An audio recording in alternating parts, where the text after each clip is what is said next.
الرحمن الرحیم باب الوضوء من مس الذکر۔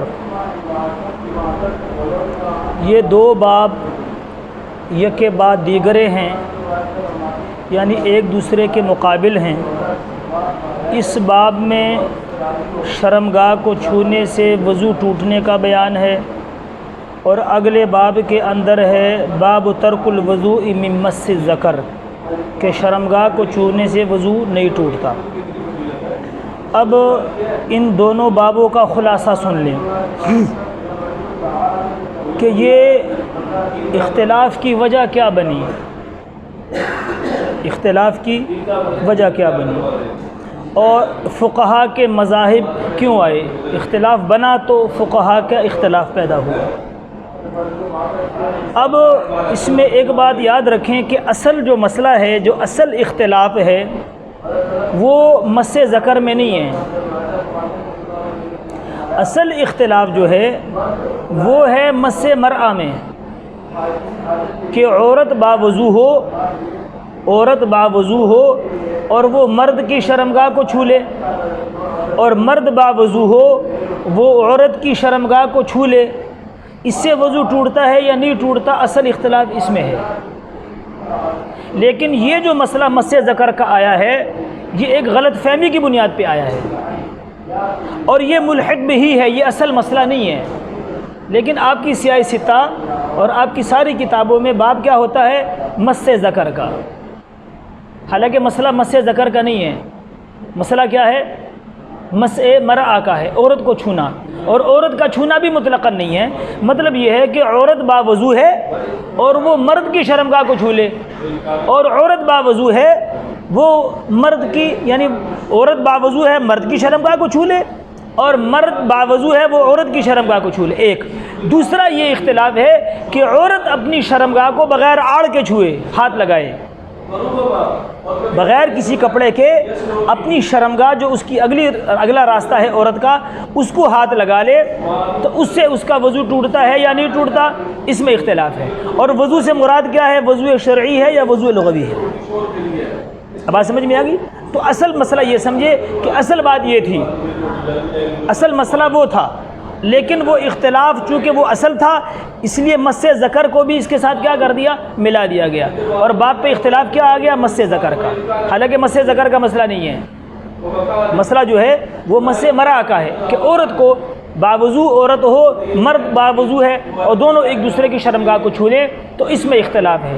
ائمہ ثلاثہ کے نزدیک دونوں کا وضو ٹوٹ جائے گا، کہ مرد باوضو ہے اور عورت کی شرمگاہ کو چھو رہا ہے، اور عورت باوضو ہے وہ مرد کی شرمگاہ کو چھو رہی ہے، تو ائمہ ثلاثہ کے نزدیک وضو ٹوٹ جائے گا۔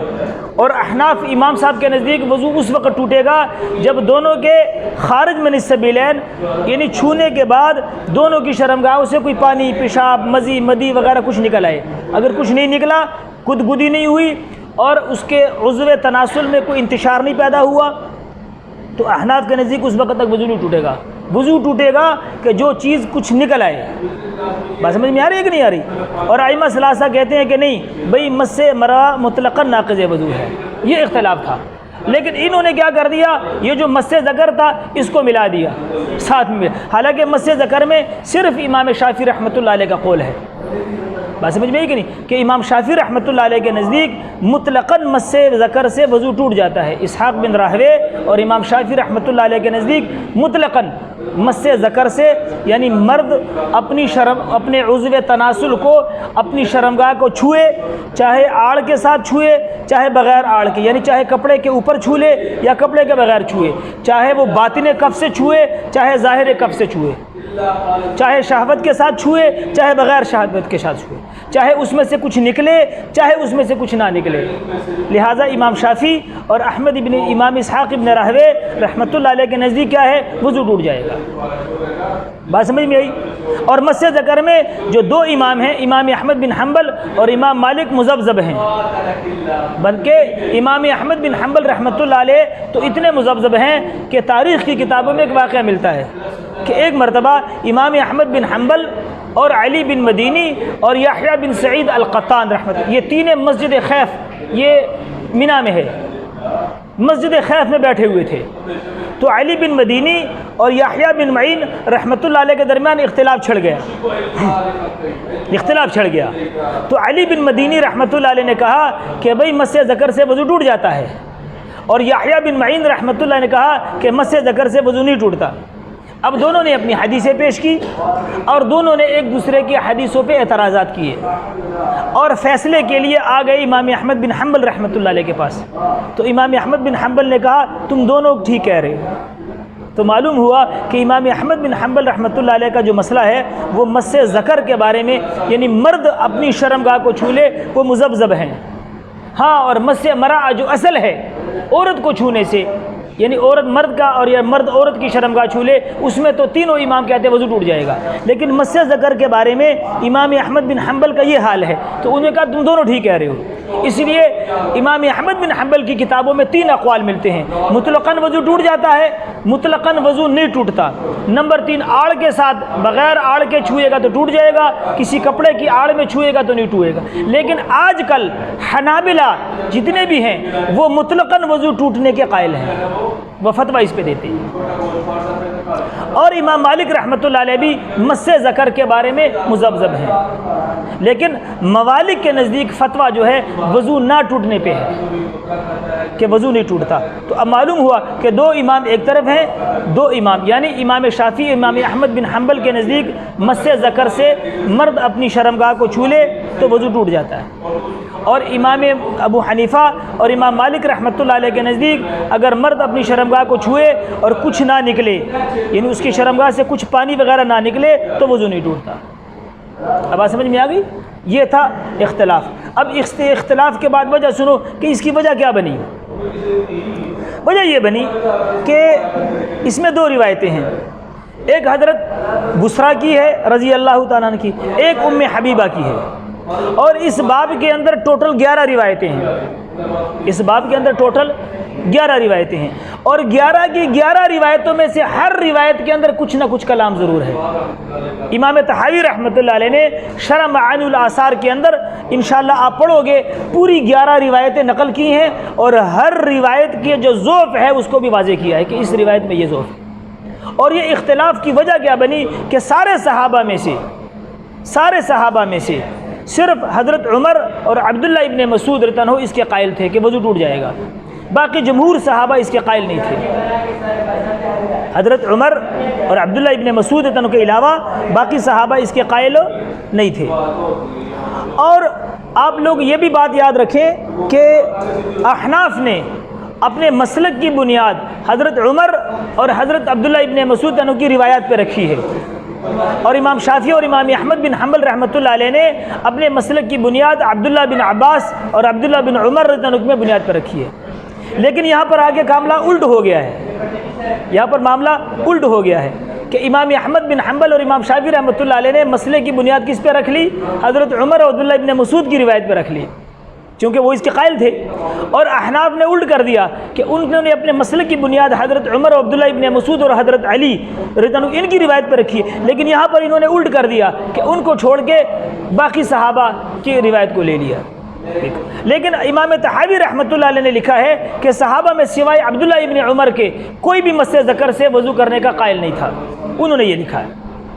لیکن آپ کے تحفۃ العلمی کے مصنف کہتے ہیں کہ نہیں، حضرت عمر اور حضرت عبداللہ ابن مسعود رضی اللہ عنہ ان دونوں کے علاوہ صحابہ میں سے باقی کوئی بھی اس کا قائل نہیں تھا۔ یہ 2 حضرات کہتے تھے کہ مس ذکر سے وضو ٹوٹ جاتا ہے۔ اب یہ بات سمجھ میں آ گئی، یہ اختلاف کی وجہ بنی، اور روایتیں 2 ہیں، ایک حضرت بصرہ کی روایت ہے اور ایک حضرت ام حبیبہ کی ہے، اور دونوں روایت میں انقطاع ہے۔ وہ انقطاع یوں ہیں کہ بصرہ کی روایت حضرت عروہ بن زبیر، حضرت عروہ میں نے آپ کو بتایا تھا کہ یہ حضرت زبیر تنہو کے کیا ہیں؟ بیٹے ہیں، اور حضرت عائشہ رضی اللہ عنہ کے بھانجے ہیں، اور یہ حضرت عروہ فقہائے مدینہ میں سے ہیں۔ جب مدینہ کے جو 7 فقہا تھے ان میں سے ان کا دوسرا نمبر ہے، سعید بن مسیب رحمۃ اللہ علیہ کے بعد ان کا نمبر ہے، اتنے بڑے فقیہ۔ اور اس کا تفصیلی واقعہ یہ ہے کہ یہ جو روایت حضرت عروہ کی ہے، حضرت عروہ اور حضرت بصرہ کے درمیان واسطہ ہے، حضرت عروہ اور بصرہ رضی اللہ عنہ کے درمیان واسطہ ہے۔ اب ہوا یہ ہے کہ حضرت عروہ کے بیٹے ہیں ہشام، اور ہشام کے جو شاگرد ہیں ان میں اختلاف ہے، کہ ہشام رحمۃ اللہ علیہ کے بعض شاگرد جو ہیں وہ عروہ اور زبیر، حضرت عروہ اور بصرہ کے درمیان واسطہ ذکر نہیں کرتے، اور جو ہشام کے بعض شاگرد جیسے ابو اسامہ ہیں وہ کہتے ہیں کہ درمیان میں واسطہ ہے۔ بھئی اب واسطہ ہے تو کس کا ہے؟ پھر اس میں بھی اختلاف ہے کہ حضرت عروہ اور حضرت بصرہ رضی اللہ عنہ کے درمیان اگر واسطہ ہے، اول تو واسطہ ہے کہ نہیں ہے، اس میں اختلاف ہے کہ ہشام جو حضرت عروہ کے بیٹے ہیں ان کے شاگردوں میں اختلاف ہے کہ بعض واسطہ ذکر نہیں کرتے، بعض واسطہ ذکر کرتے ہیں۔ اب اگر واسطہ ہے تو کس کا ہے؟ تو بعد نے لکھا ہے کہ مروان کا ہے، یہ مروان بن حکم ہے، یہ عبد الملک کا باب تھا، عبد الملک بن مروان بن حکم، یہ حکم رتن صحابی تھے۔ بعد نے کہا کہ مروان کا ہے، اور بعد نے کہا کہ شرطے کا ہے جو پولیس والا ہوتا ہے۔ اب اس کا تفصیلی واقعہ سنو۔ اس کی تفصیل یہ ہے کہ حضرت عروہ رضی اللہ عنہ حضرت مروان جو اس وقت گورنر تھے ان کے پاس چلے گئے، اور اس زمانے میں پڑھنے پڑھانے کا یہ طریقہ نہیں ہوتا تھا، بلکہ کوئی بڑا محدث بڑا فقیہ آ جاتا تو لوگ اس کے ارد گرد بیٹھ جاتے اور ایک مسئلہ چھڑتا اور اس پہ وہ محدث پھر تفصیل سے بحث کرتا۔ تو مروان نے کہا حضرت عروہ رضی رحمۃ اللہ علیہ کو کہ حضرت آپ نواقض وضو بیان کریں۔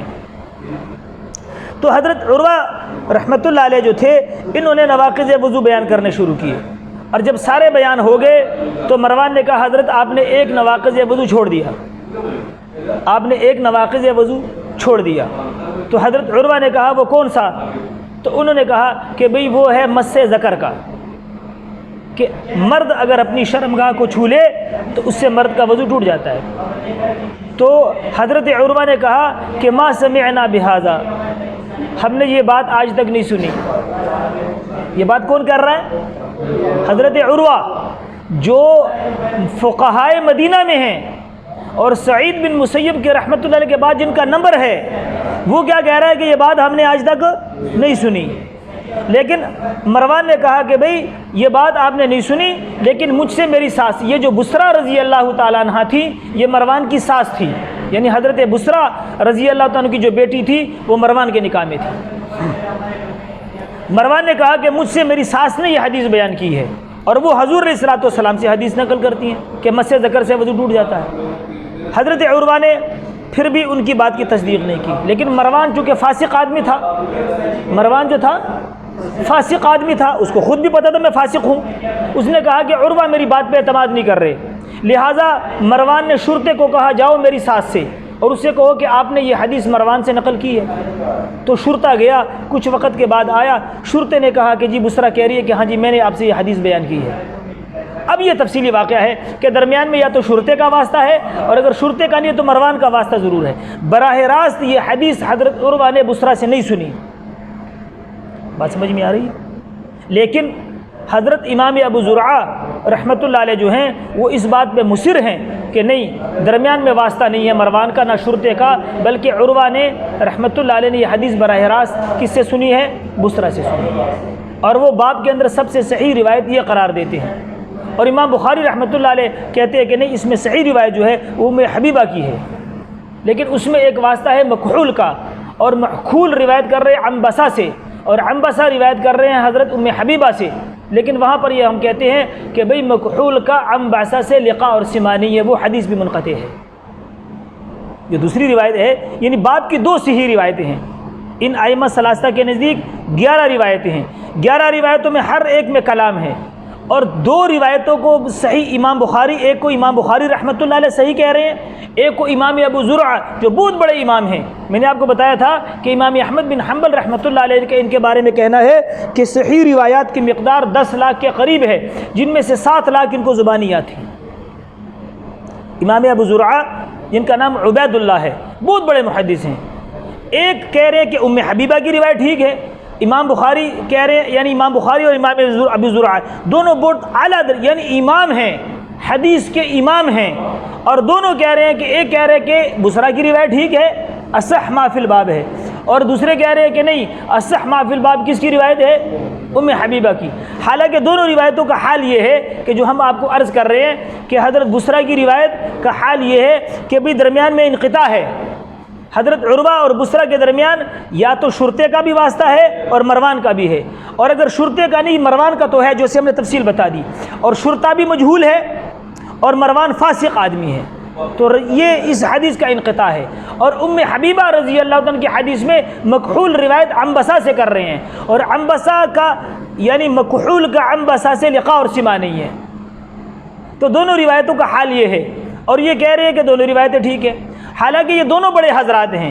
ہم کہتے ہیں کہ دونوں کی روایتیں ٹھیک نہیں ہیں، نہ تو امام بخاری جس کو اصح ما فی الباب کہہ رہے ہیں نہ وہ روایت ٹھیک ہے، اور نہ امام ابو زرعہ رحمۃ اللہ علیہ جس کو ٹھیک کہہ رہے ہیں نہ وہ روایت ٹھیک ہے، بلکہ 11 حدیثیں ہیں، اور 11 میں سے ہر ایک کے اندر کلام ہے، 11 میں سے ہر ایک کا کلام ہے۔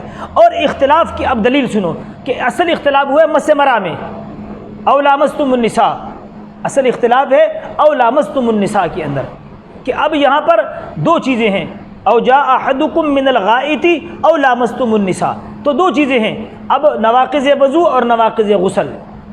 اب 3 امام کہتے ہیں کہ یہ جو 2 آیتیں ہیں دونوں میں نواقض وضو کا بات ذکر ہے، دونوں میں کیا ہے؟ نواقض وضو ہے، نواقض غسل نہیں ہے۔ ہم کہتے ہیں 2 ٹکڑوں میں او جاء احدکم من الغائط میں نواقض وضو ہے، او لامستم النساء میں نواقض غسل ہے، نواقض وضو نہیں ہے، کیونکہ نواقض غسل اور نواقض وضو کا بیان تو پیچھے آ چکا ہے بھئی، اس سے پہلے نواقض وضو کا بیان تو آ چکا ہے، اور جب نواقض وضو کا بیان آ گیا تو نواقض وضو او لامستم النساء نواقض وضو میں سے ہے ہی نہیں۔ اس کی 2 دلیلیں ہیں۔ پہلی دلیل یہ ہے کہ جب نواقض وضو کا ذکر آ گیا تو اب دوبارہ او لامستم النساء کو بھی کیا کرنا؟ نواقض وضو میں لینا، یہ عقل کے خلاف ہے۔ دوسری بات یہ ہے، دوسری دلیل یہ ہے کہ بھئی او لامستم النساء یہ باب مفاعلہ سے جمع مذکر حاضر کا صیغہ ہے۔ لامستم کیا ہے؟ یہ باب مفاعلہ سے جمع مذکر حاضر کا صیغہ ہے، اور باب مفاعلہ کا خاصہ کیا ہوتا ہے بھئی؟ باب مفاعلہ کا خاصہ یہ ہوتا ہے کہ دونوں جانبین سے اشتراک ہو، فعل اور فاعل کے درمیان کیا ہو؟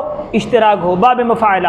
اب یہاں پر خاصہ باب مفاعلہ کا یہ ہوگا، جو شادی شدہ حضرات ہیں وہ یہ سمجھتے ہیں کہ مرد عورت سے کچھ پکڑ لے اور عورت مرد کو پکڑ لے، باب مفاعلہ کا خاصہ یہ ہے، عورت کیا کر لے؟ مرد کو پکڑ لے، اور مرد کیا کر لے؟ عورت کو پکڑ لے۔ تو یہ شادی شدہ حضرات سمجھتے ہیں کہ یہ انزال کے حالت میں یہ صورت ہوتی ہے۔ یہ صورت کب ہوتی ہے؟ انزال کے وقت ہوتی ہے۔ احناف کہتے ہیں کہ یہاں لامستم باب مفاعلہ سے ہے، اور باب مفاعلہ کا خاصہ یہ ہے کہ مرد عورت کو پکڑ لے اور عورت مرد کو پکڑ لے، اور یہ شادی شدہ حضرات سمجھتے ہیں کہ یہ صورت انزال کے وقت ہوتی ہے۔ تو یہاں سے غسل کا نواقض غسل کا بیان ہے، نواقض وضو نہیں ہے، نواقض غسل ہے اور نواقض وضو نہیں ہے، کیونکہ تیسرا باب آئے گا کہ اس میں 2 بابوں کے بعد باب آئے گا کہ باب ترک الوضی من القبلہ، کہ عورت کا بوسہ لینے سے، دیکھو اگر ناقض مس مرأہ سے مس عورت کو چھونا ہے تو پھر تو آگے باب آ رہا ہے کہ حضرت عائشہ کی روایت آئے گی کہ حضور علیہ الصلوۃ والسلام وضو فرماتے اور اپنی بیویوں میں سے بعض بیویوں کا بوسہ لیتے اور بغیر وضو کے نماز پڑھ لیتے۔ تو جب مس مرأہ ناقض وضو ہے تو بوسہ تو بطریق اولا ناقض وضو ہونا چاہیے۔ اس لیے احناف کہتے ہیں کہ بھئی یہاں پر جو آپ نے لامستم النساء سے نواقض وضو مراد لیا ہے، نواقض وضو نہیں ہے۔ پہلا او جاء احدکم من الغائط، اس میں نواقض وضو ہے، او لامستم النساء میں نواقض غسل کا بیان ہے، اور 2 دلیلیں ہم نے دے دی کہ نواقض وضو آ گیا تو دوبارہ اس کو مراد لینا یہ عقل کے خلاف ہے۔ تیسری بات لامستم باب مفاعلہ سے ہے کہ مرد عورت کو پکڑ لے اور عورت مرد کو پکڑ لے، اور یہ صورت شادی شدہ حضرات جانتے ہیں کہ یہ صورت کیا ہوتی ہے بھئی؟ یہ انزال کے وقت ہوتی ہے، صرف انزال کے وقت یہ ہوتی ہے۔ اب بات سمجھ میں؟ تو ان دونوں کی حدیثوں کا یہ حال ہے کہ یہ دونوں، اور اگلا جو باب کی روایت ہے باب ترک الوضو، اس حدیث میں وہ اعلیٰ درجے کی صحیح روایت ہے۔ جو احناف کی دلیل ہے کہ بھئی مس ذکر سے وضو نہیں ٹوٹتا، اس میں جو ہماری روایت ہے اگلے باب میں وہ اعلیٰ درجے کی صحیح روایت ہے۔ دوسری بات یہ ہے کہ بھئی ہم نے یہ شروع میں عرض کیا تھا کہ یہ اصل مسئلہ مس ذکر کا نہیں تھا، اصل مسئلہ تھا کس کا؟ مس فرج کا۔ اصل مسئلہ کس کا تھا؟ فرج کا، عورت کی شرمگاہ کا تھا۔ دیکھیں دلیل بند کرو، دلیل یہ ہے کہ روایت کون کر رہی ہے؟ حضرت بصرہ۔ مس ذکر کا مسئلہ کون بیان کر رہی ہیں؟ اور حضرت بصرہ کون ہیں؟ عورت ہیں۔ دیکھیں کہ حضرت عائشہ رضی اللہ عنہ بیٹھی ہوئی تھی، ام سلیم رضی اللہ عنہ نے مسئلہ پوچھ لیا، یا رسول اللہ اگر عورت وہ دیکھے جو مرد دیکھتا ہے، یعنی عورت کو بدخوابی ہو جائے، تو حضرت عائشہ نے کیا کیا تھا؟ تیرے ہاتھ ہلاک ہو جائیں، تو تباہ برباد ہو جائے، تو نے عورتوں کا راز کھول دیا، تو نے یہ مسئلہ کیوں پوچھا؟ اب عورت اپنا مسئلہ پوچھ رہی ہے اور حضور علیہ الصلوۃ والسلام سے پوچھ رہی ہے، اور حضرت عائشہ کیا کہہ رہی ہیں؟ تو ہلاک ہو جائے، تو نے عورتوں کا راز فاش کر دیا۔ اب حضرت بصریٰ کون ہیں؟ تو ان کو کیا ضرورت ہے کہ مردوں کے بارے میں پوچھے کہ مسح ذکر سے وضو ٹوٹتا ہے کہ نہیں ٹوٹتا؟ بھئی عورت اپنا مسئلہ پوچھے گی نا، اور مرد اپنا مسئلہ پوچھیں گے۔ اب صحابیات اتنی فارغ تھوڑی تھی، اب صحابیہ عورت اپنا مسئلہ پوچھ رہی ہے، اور حضرت عائشہ کیا کہہ رہی ہیں کہ تو تباہ ہو جائے، تو نے ہمارا پانڈا پھوڑ دیا۔ اب عورت کی کیا ضرورت ہے کہ مسح ذکر کا مسئلہ؟ اصل مسئلہ یہ حضرت بصریٰ نے جو پوچھا تھا وہ مسح فرج کا تھا کہ یا رسول اللہ، اگر عورت بغیر آڑ کے اپنی شرمگاہ کو ہاتھ لگا لے تو عورت کا وضو ٹوٹتا ہے یا نہیں ٹوٹتا؟ تو اب دیکھیں حضور علیہ السلام نے یہاں پر جو فرمایا کہ وضو ٹوٹ جاتا ہے، تو وضو سے مراد وضو شرعی نہیں ہے، وضو لغوی مراد ہے کہ عورت کی شرمگاہ میں رطوبت ہوتی ہے، یہ شادی شدہ حضرات جانتے ہیں۔ تو جب عورت بغیر آڑ کے اپنی شرمگاہ کو ہاتھ لگائے گی تو اس کے ہاتھ پہ رطوبت لگے گی اور ہاتھ گندے ہو جائیں گے، تو حضور نے فرمایا اپنے ہاتھ دھو لو۔ لیکن بعد میں کیا ہوا کہ اس کو مسح فرج کو مسح ذکر بنا دیا، اور بات کہاں سے کہاں نکل گئی۔ اور دلیل ہم نے یہ پیش کی ہے کہ حدیث نقل کرنے والی عورت ہیں، تو عورت کو کیا ضرورت ہے کہ مرد کے ذکر کے بارے میں پوچھے؟ مرد تھوڑے تھے جو اپنا مسئلہ پوچھے، کہ اب عورت کو ضرورت پڑ گئی کہ بھئی یا رسول اللہ مسح ذکر سے وضو ٹوٹتا ہے کہ نہیں ٹوٹتا؟ تو ہم نے یہاں پر آپ کو دو باتیں سمجھائی کہ یہ مسئلہ مسح ذکر کا نہیں ہے، اصل مسئلہ ہے او لامستم النساء، کہ بھئی عورت کو مرد باوضو عورت کو چھوئے اور عورت باوضو مرد کو چھوئے اس کی شرمگاہ کو، تو وضو ٹوٹتا ہے یا نہیں ٹوٹتا؟ اصل اختلاف اس میں ہے، ائمہ ثلاثہ کے نزدیک ٹوٹ جاتا ہے، احناف کے نزدیک نہیں ٹوٹتا۔ دوسرا مسئلہ یہاں مسح ذکر کا نہیں ہے، مسح فرج کا ہے، لیکن فرج کو ذکر بنا دیا اور بات کہاں سے کہاں نکل گئی۔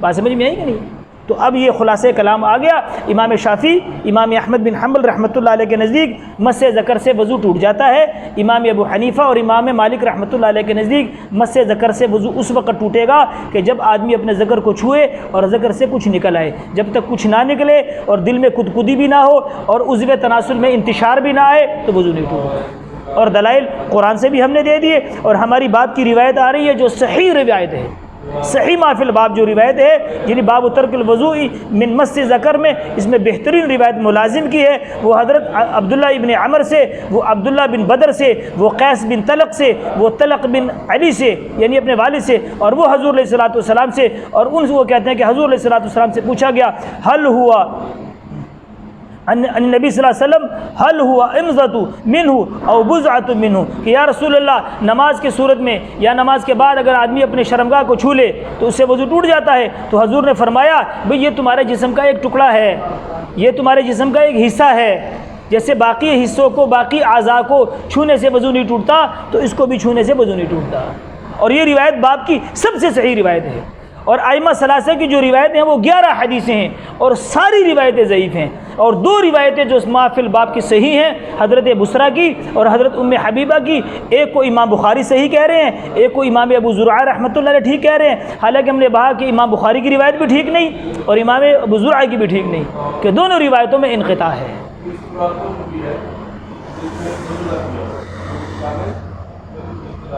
تھوڑا